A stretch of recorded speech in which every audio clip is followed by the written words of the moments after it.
Rabu 16 Agustus 2023, satu hari sebelum perayaan kemerdekaan Indonesia. Di kampung saya malam ini akan ada acara tirakatan atau acara syukuran.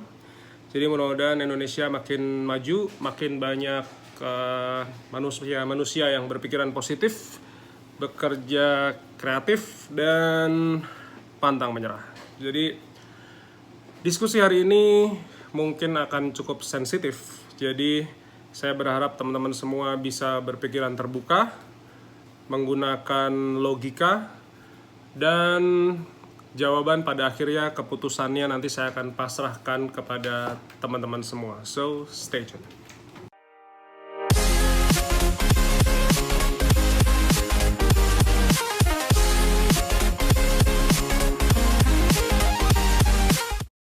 Selamat pagi teman-teman semua, nama saya Bima Aditya. Terima kasih matur nuwun sudah berkenan menyempatkan diri menonton vlog hari ini.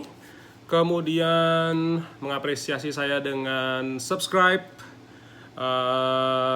kemudian memberikan pertanyaan di kolom komentar, atau teman-teman bahkan belanja lewat link Shopee di bawah karena saya Shopee affiliate. Terima kasih sekali. Teman-teman juga membeli ebook saya, membaca ebook saya, teman-teman bisa belajar, saya bisa dapat pemasukan untuk operasional YouTube studio saya. Jadi terima kasih sekali. Kemarin saya barusan ke-download satu foto sederhana. Ini fotonya adalah eceng gondok. Kemarin ada pertanyaan tentang, Mas boleh ya ternyata pakai bahasa Indonesia? Boleh. Jadi saya belajar dari sahabat saya, Mas Tejo, yang suka jualan foto-foto mukanya dirinya sendiri itu. Dia bilang bahwa 20% pembahasan tuh sebenarnya description atau keyword sebenarnya pakai bahasa Indonesia boleh, karena bayarnya tuh juga ada yang orang Indonesia. Cuman yang 80% bahasa Inggris karena mayoritas bayarnya adalah worldwide. Nah, kembali ke topik pertama kita. Jadi kemarin ada namanya Ayu Titis yang menanyakan kepada saya tentang Shutterstock itu halal atau tidak. Nah, maka dari itu tadi di bagian awal saya sudah sampaikan kepada teman-teman semua. Pembahasannya mungkin cukup sensitif, cuman saya akan menjawab berdasarkan expertise saya sebagai seorang profesional fotografer. Sudah di tahun ke-15 nih ya, saya bekerja dari memotret ya. Saya tidak kerja sebagai karyawan, tidak kerja kantoran, saya murni berbisnis sejak 2009. Nah, tentunya sahabat-sahabat atau teman-teman di luar sana yang berprofesi sebagai seorang ustadz, sebagai seorang penceramah, pendakwah adalah orang-orang yang paling tepat membahas tentang hal ini. Cuman saya akan membuka industri microstock ini di dunia fotografi secara dari sudut sisi profesionalisme.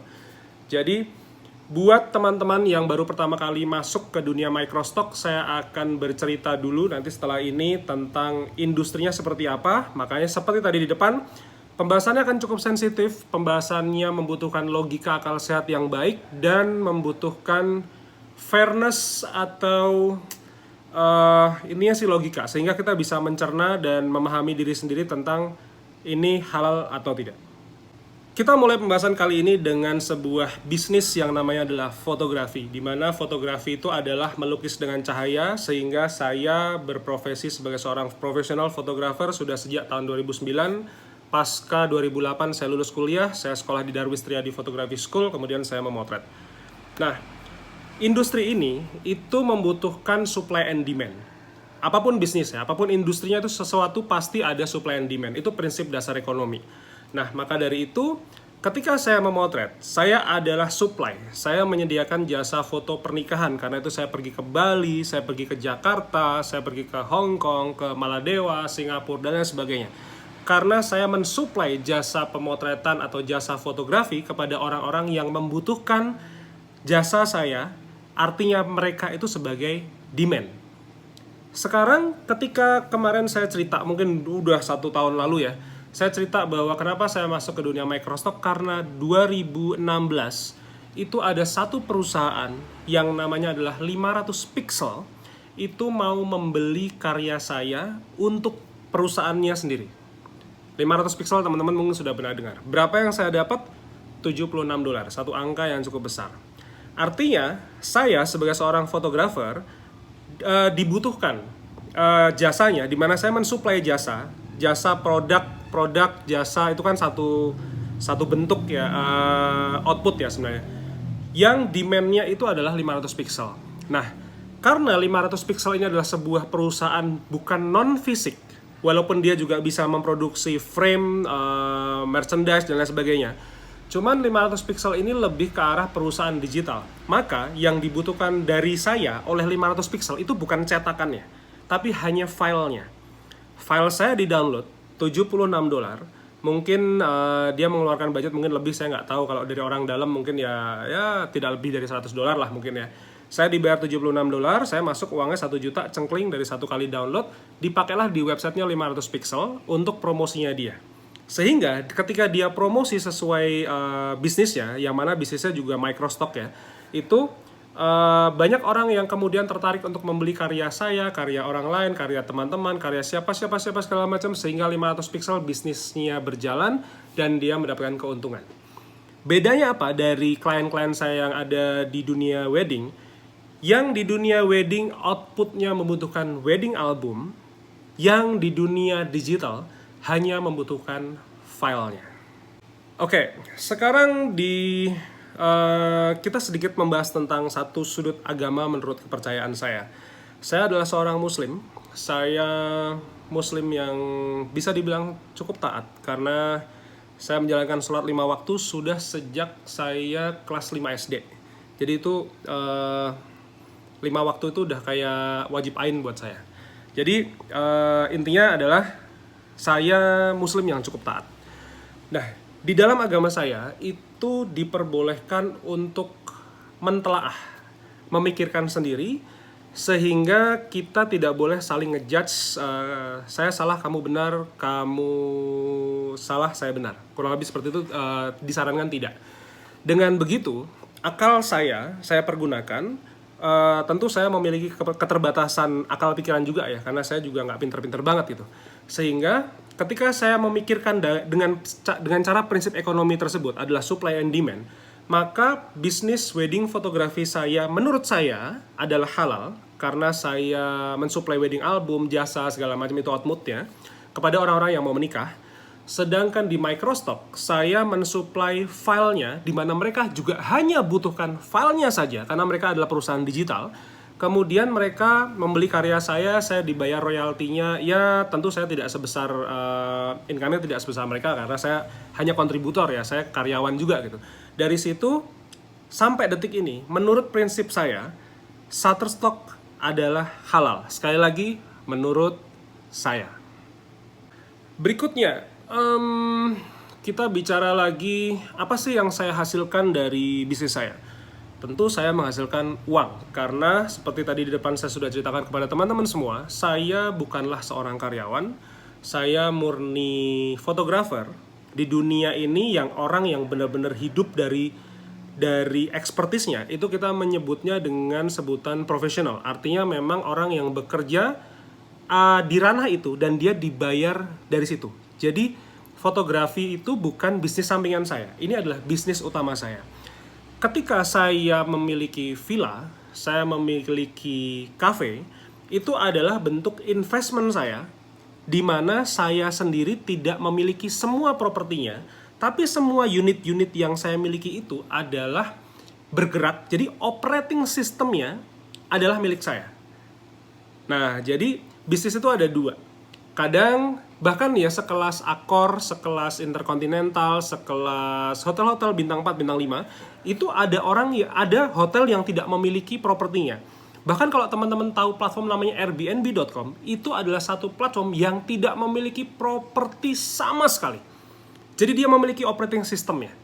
Dengan begitu, ketika saya menabung satu dana yang cukup besar untuk membuat sistem operasional, maka saya sedang membangun sebuah sistem seperti Airbnb tersebut. Saya tidak memiliki propertinya, di mana saya juga tidak butuh memiliki propertinya. Kalau saya mau beli villa, itu nanti akan untuk saya sendiri. Tapi saat ini fokus saya tidak di situ. Fokus saya adalah memperbesar operating systemnya sehingga saya bisa mengelola lebih banyak villa. Kurang lebih begitu. Nah, kita kembali lagi ke ranah fotografi tadi. Jadi saya bekerja benar-benar dari mencetin shutter kamera dan kemudian saya mendapatkan uang. Uangnya tentu saya potong, kalau di dalam agama saya ada namanya zakat, itu 2,5%, biasanya saya lebihkan untuk ngejar sedekahnya. Kemudian lebihnya adalah saya kasih untuk anak dan istri saya. Saya punya istri saya namanya Nina, dan saya punya 4 orang anak. Istri saya adalah satu-satunya asisten saya, di mana saya keliling Indonesia, saya keliling dunia hanya dengan satu orang wanita ini. Dia adalah satu-satunya asisten saya, dan saya bahagia bekerja dengan dia. Makanya saya hanya mau kerja dengan dia. Saya tidak mau kerja dengan orang lain. Secara fisik ya. Partner-partner saya semuanya partner-partner putus. Tidak ada yang kayak partner tetap. Saya nggak suka bekerja itu. Saya hanya suka kerja dengan istri saya. Dari situ, saya bisa bilang kepada teman-teman semua bahwa uang yang saya dapatkan ini menurut logika saya, tentu sekali lagi saya disclaimer bahwa saya juga bukan orang pandai, saya juga orang bodoh, bahwa rezeki saya sampai di sini diperoleh dari jalur yang halal. Intinya saya tidak ada di dalam jalur narkoba, prostitusi, alkohol, dan lain sebagainya. Saya tidak menjual itu semua, sehingga prinsip sederhana saya, kalau saya tidak berada di ranah itu, uang saya insya Allah halal. Tentu saja, saya cukup senang ketika banyak karya-karya saya yang terjual di Shutterstock. Kemudian saya mencoba mencari, ini sebenarnya buyernya ini siapa?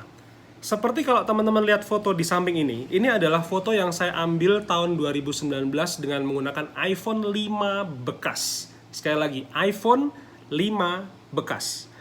Itu di dalam MRT, kemudian ternyata foto ini dipakai oleh salah satu platform untuk menjelaskan tentang seating capacity, priority seat, dan lain sebagainya.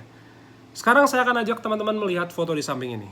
Ini adalah foto yang terbeli oleh salah satu agent pastinya, tapi buyer akhirnya adalah Traveloka, di mana Traveloka itu selain menjualkan tiket, hotel, dan lain sebagainya, dia juga memiliki namanya travel blog.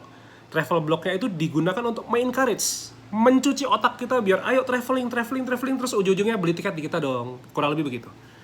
Saya akan ajak lagi teman-teman untuk melihat foto berikut ini. Foto sederhana dari seorang tua yang lagi duduk di priority seat. Ternyata portal berita yang mengambil foto ini adalah portal yang sedang memberikan tentang informasi tentang priority seat kepada orang tua. Saya nggak tahu, saya nggak baca detailnya, tapi mungkin tentang pentingnya menyediakan priority seat, pentingnya kita sadar diri sebagai anak muda untuk menyediakan kursi untuk yang orang tua, ibu hamil, dan lain sebagainya.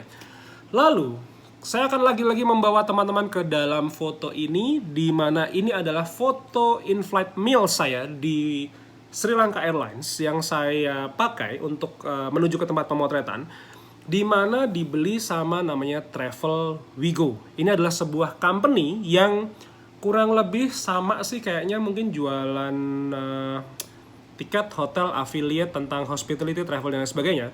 Di mana foto saya, karena ini Sri Lanka Airlines, si Travel Wigo ini mau menceritakan kepada khalayak ramai tentang bahwa ada beberapa maskapai yang menyediakan halal food, jadi halal in-flight meals. Salah satunya adalah Sri Lanka Airlines. Sepertinya AirAsia juga. Cuman Sri Lanka Airlines itu topik ini karena saya pakai pesawat itu, saya fotoin mealsnya, makanannya, sehingga terbeli lah.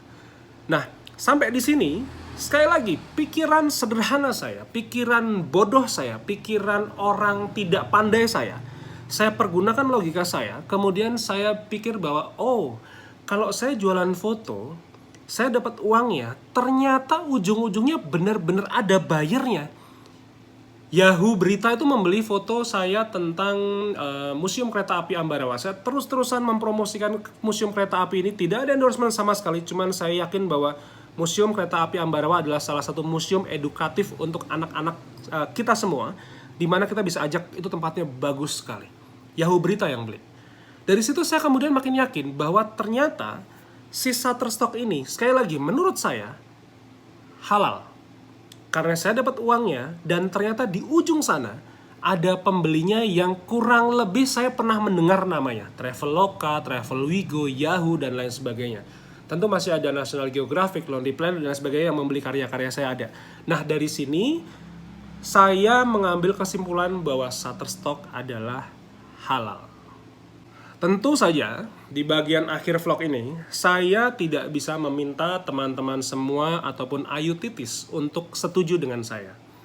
Ayu tidak perlu setuju dengan saya karena kita punya kebebasan berpendapat masing-masing. Saya bilang Shutterstock halal, Ayu bilang haram boleh. Saya juga tidak akan memaksa. Seperti kalau misalnya Mbak Ayu Titis ini nonton vlog-vlog saya, bahkan saya juga menyediakan satu bentuk kebebasan. Kalau teman-teman suka di dunia jualan foto online, monggo silahkan nonton YouTube saya. Kalau nggak suka juga nggak apa-apa. Karena ini adalah suatu bisnis, jadi tidak ada pemaksaan sama sekali. Dengan begitu, saya berharap Ayu Titis ini bisa melogika sendiri. Nanti Ayu di rumah melogika sendiri, kemudian mencerna sendiri dengan fakta yang sudah saya sebutkan ini. Kalau ternyata Ayu menganggap bahwa Shutterstock adalah halal, oke, nggak apa-apa.